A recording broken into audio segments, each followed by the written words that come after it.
बहुत पुरानी बात है। एक इंद्रसेन नाम के राजा हुआ करते थे। वह बहुत साहसी थे। उनकी प्रजा अपने राजा का बहुत आदर सम्मान करती थी, क्योंकि राजा अपनी प्रजा की जरूरतों का पूरा ध्यान रखता था। राजा इंद्रसेन को शिकार का बहुत शौक था। वह अक्सर शिकार के लिए जाते थे। एक दिन राजा कुछ सिपाहियों के साथ शिकार के लिए जंगल गए। शिकार की तलाश में जंगल के काफी अंदर चले गए। जंगल काफी घना था, पर ना जाने क्यों आज एक भी जानवर जंगल में दिखाई नहीं दे रहा था। राजा और उसके सिपाही आगे बढ़ते गए। कई बार राजा इस जंगल में शिकार के लिए आ चुका था। उसे हमेशा शिकार मिल जाया करता था। जंगल में आज एक भी जानवर दिखाई नहीं दे रहा था। यह देखकर राजा और उसके सैनिक बड़े आश्चर्य में थे, क्योंकि इतने सालों में कभी भी ऐसा नहीं हुआ था कि एक भी जानवर या कोई पक्षी जंगल में दिखाई ना दे। कुछ और आगे जाने पर राजा इंद्रसेन को एक पक्षी के गाने की मधुर आवाज सुनाई दी। आवाज बहुत ही मधुर थी। राजा उस मधुर आवाज में खो गया और वह उस आवाज के पीछे पीछे जाने लगा। राजा के पीछे पीछे उसके सैनिक भी चल पड़े। राजा ने देखा कि एक पेड़ पर बहुत ही सुंदर पक्षी बैठा है। राजा ने सिपाहियों से पूछा कि कौन सा पक्षी है। उसने पहले कभी नहीं देखा। सिपाहियों ने भी कहा कि पता नहीं, हमने भी पहली बार इस पक्षी को देखा है। राजा ने कहा, इसकी आवाज बहुत मधुर है। सैनिकों ने कहा, लेकिन हमें तो इसकी कोई आवाज सुनाई नहीं दे रही। राजा ने कहा, तुम ना जाने किस धुन में हो। इसी की आवाज सुनकर तो मैं इसके पास तक पहुंचा हूँ। राजा धीरे धीरे उसे पकड़ने के लिए उसके पास जाने लगा। राजा को आता देख पक्षी पंख फड़फड़ाते हुए तेजी से उड़ने लगा। राजा ने घोड़े की रफ्तार तेज की और उस पक्षी का पीछा करने लगा, लेकिन पक्षी को वह पकड़ नहीं पा रहा था। फिर अचानक वह पक्षी गायब हो गया। राजा इधर उधर देखने लगा। तब उसे एहसास हुआ कि उसके पीछे तो सिपाही है ही नहीं। उसने आस पास देखा, सिर्फ घना जंगल था। जंगल से बाहर निकलने का रास्ता उसे दिखाई नहीं दे रहा था। वह रास्ता भटक गया था। अब उसने आगे चलना ही मुनासिब समझा। कुछ दूर जाने पर उसने एक बस्ती देखी। हैरान होकर सोचने लगा, जंगल में बस्ती, पर उसे थोड़ी राहत भी हुई। राजा बस्ती में चला गया। लोग सब अपने अपने काम में व्यस्त थे। किसी ने राजा की तरफ ध्यान नहीं दिया। राजा इंद्रसेन ने लोगों को काम करते हुए देखा तो सोचने लगा कि सूरज डूब चुका है, फिर भी यह लोग इतनी मेहनत से अपने अपने काम में लगे हुए हैं। कोई उसकी तरफ ध्यान क्यों नहीं दे रहा। वह बस्ती को देखते हुए आगे बढ़ रहा था तो उसने एक झोपड़ी के आगे किसी को बैठा देखा। उसने देखा झोपड़ी के दरवाजे के सामने एक बूढ़ा खाट बिछाए बैठा था। राजा इंद्रसेन को देखकर वह बूढ़ा राजा से बोला, अरे सतपाल, इतनी देर कहाँ हो गई तुम्हें? देखो बहू और बच्चे तुम्हारा कब से इंतजार कर रहे हैं। राजा को आश्चर्य हुआ कि मैं तो इस बूढ़े को जानता नहीं और यह मुझे सतपाल क्यों कह रहा है। राजा बूढ़े से कुछ पूछने के लिए आगे बढ़ा। तभी बूढ़ा बच्चों को आवाज देते हुए कहता है, देखो तुम्हारे पिताजी आ गए हैं।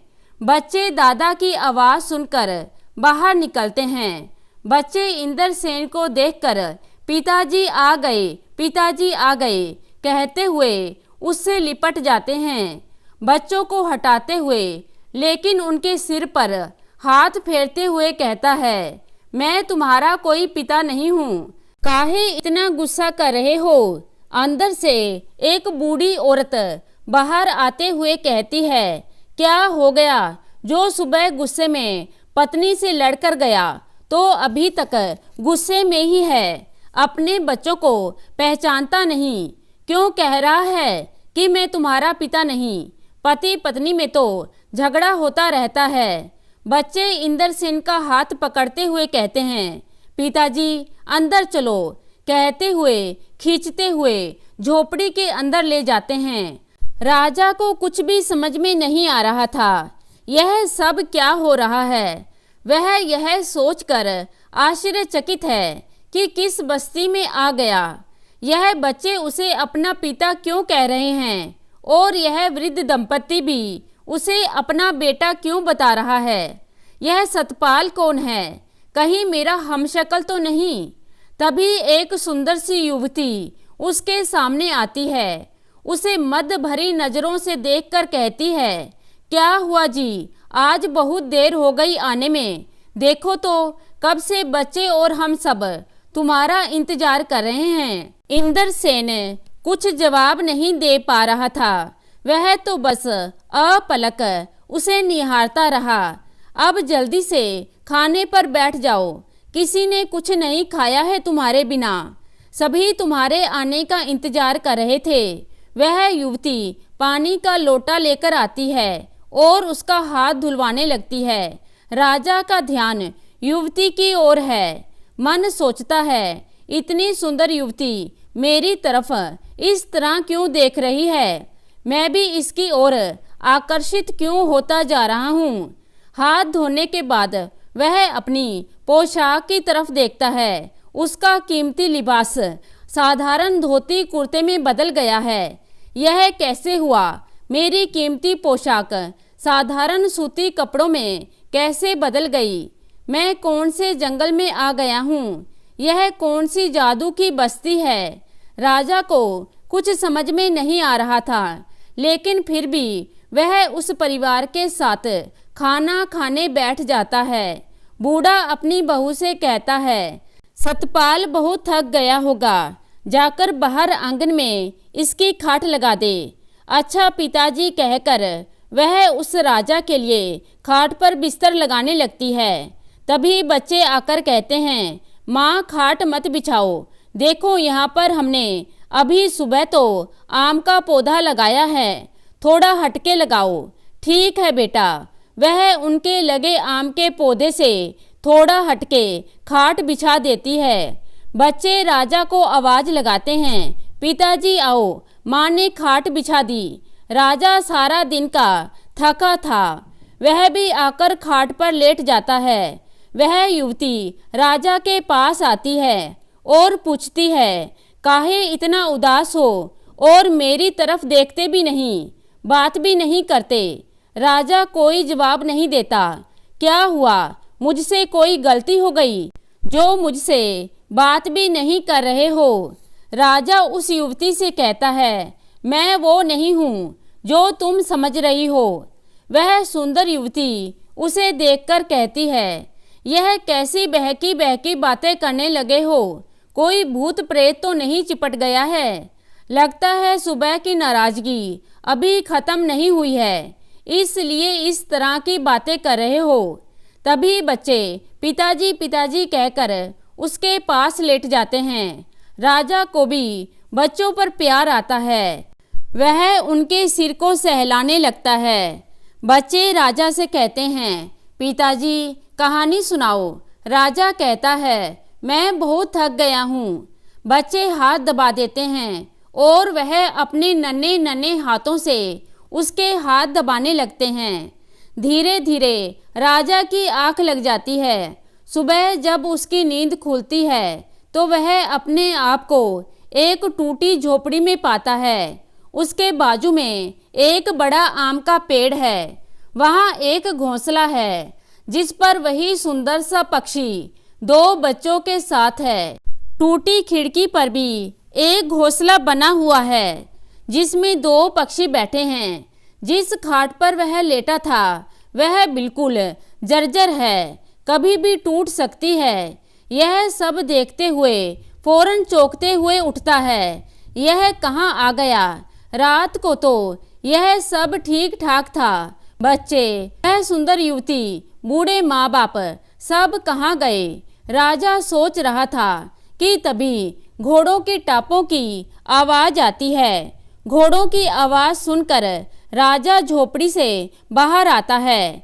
राजा को ढूंढते ढूंढते उसके सिपाही तब तक वहां पहुंच गए थे। महल का रास्ता ढूंढते ढूंढते राजा और उसके सिपाही 2 दिन बाद अपने नगर पहुंचे। नगर पहुंचकर राजा ने मंत्री, महारानी और राजमाता को अपनी आप बीती सुनाई। सबको बहुत आश्चर्य हुआ। कुछ दिन बाद राजा गहरी नींद में सोया हुआ था कि उसे किसी के गाने की आवाज सुनाई दी। सुरीली और करुणा भरी आवाज से वह उठ गया। उसने देखा कि उसके कमरे की खिड़की में वही सुंदर सा पक्षी बैठा है जो गा रहा है। राजा को देख कहने लगा, चलो बच्चे तुम्हारा इंतजार कर रहे हैं, कहते हुए उड़ने लगा। राजा भी उसकी आवाज से मोहित हो गया और वह घोड़े पर सवार हो पक्षी के पीछे पीछे जाने लगा। उसको जाता देख सेनापति कुछ सिपाहियों को लेकर उसके पीछे पीछे चल दिया। राजा इंद्रजीत घोड़े पर सवार हो हवा की गति से भी तेज भागा जा रहा था। सेनापति और सैनिक भी घोड़े पर बैठ उसका पीछा कर रहे थे। राजा उसी जंगल में पहुंच गया था, पर राजा की घोड़े की गति इतनी तेज थी जैसे हवा में उड़ रहा हो और पल भर में जंगल में कहीं गायब हो गया। सिपाहियों को पता ही नहीं चला। सिपाही राजा को इधर उधर तलाश करते रहे, पर वह नहीं मिला। उधर राजा उसी झोपड़ी में आ पहुंचा। बच्चे और माता पिता उसके स्वागत में खड़े थे। राजा जैसे ही घोड़े से उतरा, बूढ़े ने राजा को झट छाती से लगा लिया और बोला, इतने दिनों के बाद तुम घर लौट रहे हो, अब कहीं नहीं जाने देंगे हम तुम्हें। बूढ़ी औरत ने भी रोते हुए राजा को गले लगाया जैसे उसका बिछड़ा हुआ बेटा ही हो। बच्चे भी बाबूजी बाबूजी करते हुए उससे लिपट गए और सामने खड़ी वही सुंदर युवती उसे निहार रही थी। राजा आश्चर्य से सबको देख रहा था। यह सब क्या हो रहा है, उसे कुछ समझ में नहीं आ रहा था। वह मन ही मन सोच रहा था कि वह पक्षी कहाँ है जिसकी आवाज पर मोहित होकर महल से यहाँ कुछ ही पलों में कैसे आ गया। यह कौन लोग हैं, यह पता लगाना ही होगा। युवती हाथ में पानी का लोटा लिए आई और बोली, आइए हाथ मुंह धोकर खाना खा लीजिए। राजा हाथ धोने के लिए बढ़ा तो उसने देखा कि उसकी पोशाक बदल गई है। उसने हैरानी से अपने कपड़ों को देखा तो उसने युवती से ही पूछ लिया कि मेरे कपड़े कैसे अपने आप बदल जाते हैं। युवती हंसते हुए बोली, जंगल से आते हुए तुम्हारी कीमती पोशाक धूल से सन जाती है, इसलिए हम तुम्हारी पोशाक बदल देते हैं। कैसे, हमें पता ही नहीं पड़ता। राजा ने कहा। युवती हंसते हुए बोली, चुटकी बजाकर जादूगरनी हो क्या? राजा ने पूछा। युवती फिर हंसी, पर उसके प्रश्न का कोई जवाब नहीं दिया। राजा असमंजस में था, वह क्या करे, कहीं कुछ तो गड़बड़ है। वह जान गया था कि वह किसी मायावी जाल में फंस गया है, पर वह डरा नहीं। युवती ने कहा, आओ खाना खा लो। राजा ने कहा, उसकी खाना खाने की इच्छा नहीं है तो यह शरबत लो। एक बड़ा गिलास शरबत का आगे करते हुए वह बोली। राजा ने गिलास ले लिया। युवती फिर से बोली, आप पीजिए शरबत। तभी बूढ़ा व्यक्ति आता है। युवती का ध्यान बटते ही राजा शरबत पास पड़ी मटकी में डाल देता है। बूढ़ा व्यक्ति बोला, बेटा खाना खा लिए हो तो हमारे पास भी आकर बैठो।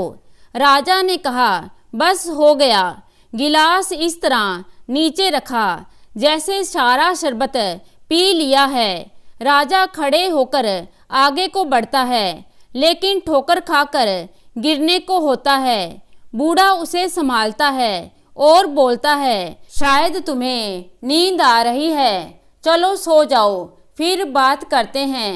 बूढ़ा और राजा दोनों बाहर निकलते हैं। बाहर चारपाई पर आकर राजा आंखें बंद करके सोने का नाटक करता है। तभी युवती की आवाज़ सुनता है।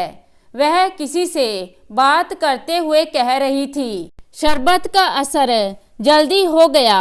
बूढ़े की आवाज़ आई, गहरी नींद में आने दो, फिर अपना काम करेंगे। राजा सोच में हैं, अभी मेरे साथ ये लोग क्या करने वाले हैं। अच्छा हुआ मैंने शरबत नहीं पिया। कुछ देर के बाद राजा को महसूस होता है कि उसकी खाट उठाकर लेकर जा रहे हैं। वह धीरे से आंख खोलकर देखता है। आसपास घना जंगल है। बस्ती से अभी भी थोड़ी रोशनी आती दिखाई दे रही थी। वह सोच ही रहा था, मेरा क्या करने वाले हैं। तभी युवती की आवाज़ सुनाई देती है, बस यहीं खाट को रखो। जहाँ राजा को लाया गया था वह एक कब्रिस्तान था। राजा को लगा अब उसके साथ कुछ अनहोनी होने वाली है। राजा अब तक समझ चुका था कि वह किसी चुंगल में फंस चुका है। वह चुपचाप आंखें बंद किए लेटा रहा और योजना बना रहा था कि वह वहां से कैसे भागे। तभी उसे लगा कि कुछ लोग उसके नज़दीक खड़े हैं। उसके कानों में बुदबुदाने की आवाज़ पड़ी। वह लोग राजा के कान में कह रहे थे कि हमारे मालिक, हमारे पास जल्दी आओ। कुछ देर में महिला की आवाज़ सुनाई देती है। वह सबको संबोधित करते हुए कहती है, सारा कार्य समय के अनुसार ही करना है। हमारी एक गलती हमारे स्वामी को भारी मुश्किल में डाल सकती है। सब अपनी आंखें बंद कर स्वामी का आह्वान करेंगे। कुछ देर में खामोशी छा गई। राजा को लगा यही मौका है भागने का। उसने अपनी आंखें खोली और चारों तरफ देखने लगा। किसी का भी राजा की तरफ ध्यान नहीं था। सभी आंखें मूंदे हुए आह्वान कर रहे थे। राजा एक पल गवाए बिना वहां से भाग निकला। वह बस्ती के आखिर के घर के आगे आकर रुक गया, क्योंकि आगे अंधेरा था, कुछ दिखाई नहीं दे रहा था। उसे कुछ समझ में नहीं आ रहा था कि वह क्या करे। तभी उसने देखा कुछ लोग उसकी तलाश में हैं। वह झट से उस घर में घुस गया। सामने बड़ा सा बक्सा था। वह झट से उस बक्से में घुस गया। लेकिन यह क्या, बक्से में घुसते ही राजा ने महसूस किया कि वह नीचे की ओर गिरता जा रहा है। वह अपने आप को बचाने के लिए हाथ इधर उधर हिलाता रहा, लेकिन अंधेरे के अलावा उसे कुछ दिखाई नहीं दे रहा था। कुछ देर में वह धम करके जमीन पर आ गिरता है। वह एक पल को कुछ भी समझ नहीं पाया। वह उठने लगा तो उठ नहीं पाया। उसकी कमर में चोट लग चुकी थी। वह बोला, हे भगवान, मेरे साथ यह सब क्या हो रहा है। अब मैं कहाँ हूँ। हे भगवान, मेरी मदद कर, कहते हुए वहीं लेट गया। और वहीं लेटे लेटे राजा की आंख लग जाती है। बांसुरी की धुन से उसकी आंख खुलती है। राजा देखता है कि दिन का उजाला चारों ओर फैला है। थोड़ी दूर पर गडरिया बांसुरी बजाते हुए जा रहा है। राजा उसे बुलाता है, भैया क्या पानी मिलेगा। गडरिया आवाज़ सुनकर रुक जाता है। इधर उधर देखकर पूछता है, कहाँ हो, दिखाई नहीं दे रहे, इधर नीचे देखो। गडरिये का ध्यान राजा की तरफ जाता है। कौन है आप और क्या हुआ आपको। मैं राजा इंद्रसेन, कमर में चोट लगने से उठ नहीं पा रहा हूँ, मेरी मदद करो और बहुत प्यास लगी है, पानी मिलेगा। गडरिया राजा के पास आता है, उसे पानी पिलाता है और पूछता है, कहाँ चोट लगी है। राजा कमर पर हाथ रखकर कहता है, यहाँ। गडरिया जैसे ही राजा की कमर पर हाथ रखता है, राजा बिल्कुल ठीक हो जाता है। तुम्हारे हाथों में तो जादू है, कौन हो तुम? गडरिये तो नहीं। गडरिया बोला, मैं गडरिया हूँ, मोच ठीक करने की भगवान ने शफा दी है मुझे। मैं साधारण मनुष्य हूँ जो पहाड़ी के नीचे छोटे से गांव में रहता हूँ।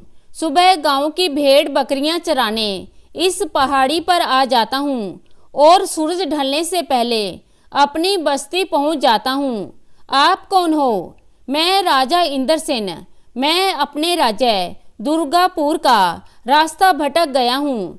क्या तुम रास्ता बताने में मेरी सहायता कर सकते हो? गडरिया बोला, हाँ, आप अपने राज्य की सीमा के समीप ही हो। आप पूर्व दिशा से पहाड़ी नीचे उतरकर जाना, फिर कुछ दूर सीधा चलना। आगे नदी बहती दिखाई देगी। उस नदी को पार करते हुए दुर्गापुर की सीमा शुरू हो जाती है। राजा ने गडरिये का बहुत धन्यवाद दिया। उसके मन को तसल्ली हुई कि वह अपने राज्य जल्द ही पहुंच जाएगा। गडरिये ने राजा को सहारा देते हुए उठाया और पूछा, क्या आप चलने में समर्थ हैं? राजा ने कहा, हाँ, मैं बिल्कुल ठीक हूँ। गडरिये ने पोटली निकाली। उसने रोटी गुड़ निकाल कर राजा को दिया। राजा को भूख तो लगी थी, उसने भी रोटी गुड़ लेकर खा लिया। राजा ने गडरिये से कहा कि तुमने मेरी बहुत सहायता की है, बताओ तुम्हें क्या चाहिए? गडरिया बोला, वह कुछ नहीं चाहता। राजा ने कहा कि वह अपना नाम बताए, अपने महल पहुंचकर उसके लिए कुछ उपहार भेजेगा। गडरिया बोला, मैं अपने जीवन में बहुत संतुष्ट हूँ, मुझे कुछ नहीं चाहिए, बस आप सही सलामत अपने महल पहुंच जाए। मैं भगवान से यही प्रार्थना करता हूँ। गडरिये ने राजा को प्रणाम किया और बांसुरी बजाता हुआ अपनी राह चल दिया। राजा पहाड़ी से नीचे उतरने लगा।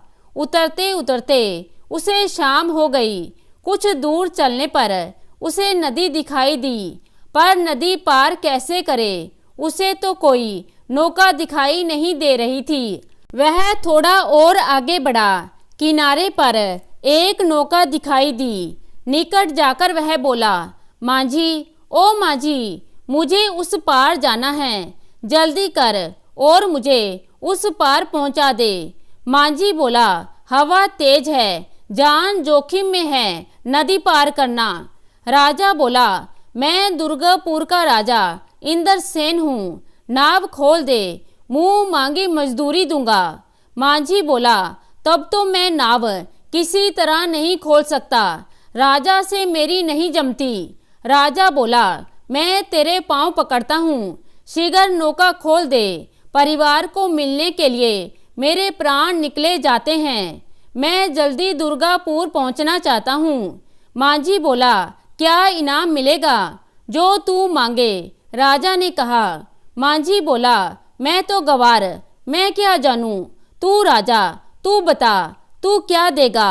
राजा, मैं तुझे मेरे हाथ में पहनी हुई हीरे की अंगूठी दे दूंगा, पर मैं हीरे की अंगूठी लेकर क्या करूंगा? लोग मुझे चोर समझेंगे और अगर झोपड़ी में रख लूंगा तो कोई चोरी कर लेगा, मेरा और भी सामान चुरा कर ले गया तो? इस अंगूठी के चक्कर में अंगूठी तो नहीं चाहिए, तो तू ही बोल क्या चाहिए? राजा ने कहा, मैं क्या जानूं, राजा तू है, तू बोल, तू क्या देगा मुझे? तुम महल में मेरे साथ रह लेना। महल में रहूंगा तो मेरी झोपड़ी में कबूतर घोंसला बना लेंगे और झोपड़ी की क्यारियों में जो फूल लगाए हैं वह सूख जाएंगे, और महल में रहूंगा तो मेरे मित्र बिछड़ जाएंगे, तो महल में तो मैं नहीं रहूंगा। राजा फिर परेशान हो गया और हाथ जोड़कर बोला, माझी, तू ही बता, तुझे क्या चाहिए? माझी फिर बोला, मैं क्या जानूं, तू राजा, तू बोल, तू क्या देगा? अब राजा क्रोध में आकर बोला, निर्दयी माझी, जो मैं देता हूँ वह तुझे चाहिए नहीं, स्वयं कुछ मांगता नहीं।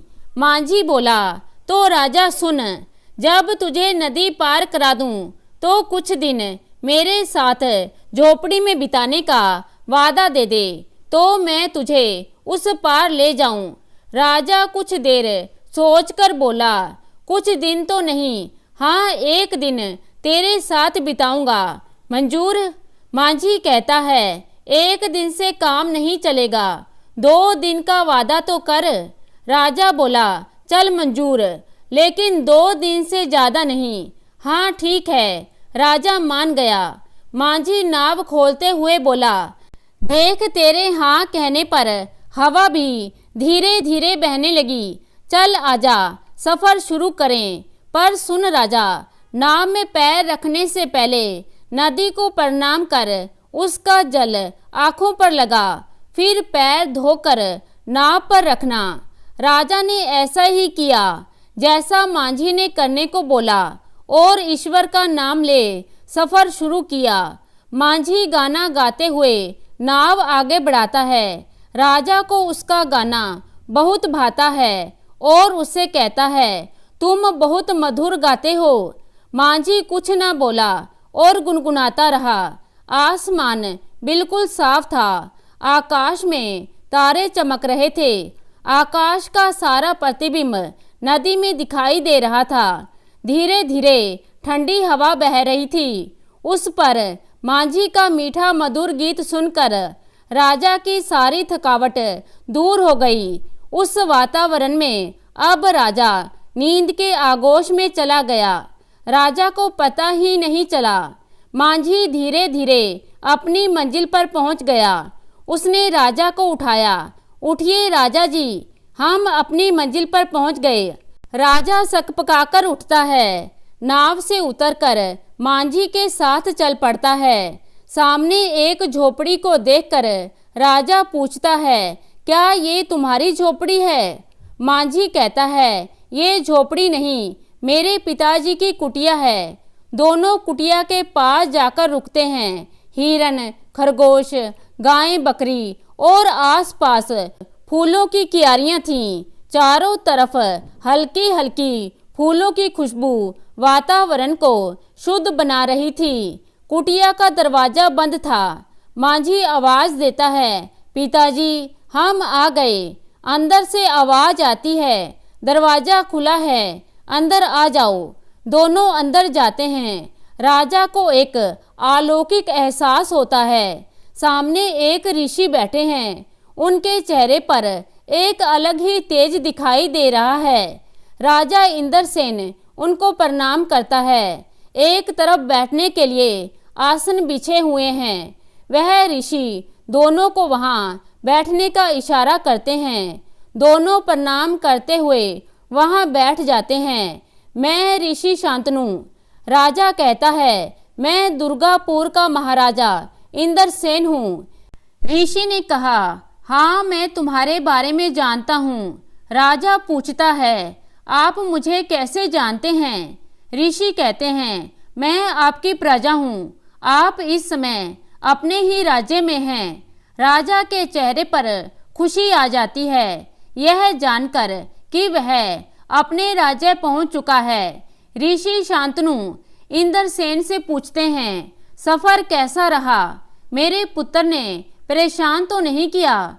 यह स्वभाव से थोड़ा चंचल है। इंद्रसेन कहते हैं, नहीं ऐसा तो नहीं है। आपका पुत्र बहुत मधुर गीत गाता है। हाँ यह तो बिल्कुल अपनी माता पर गया है।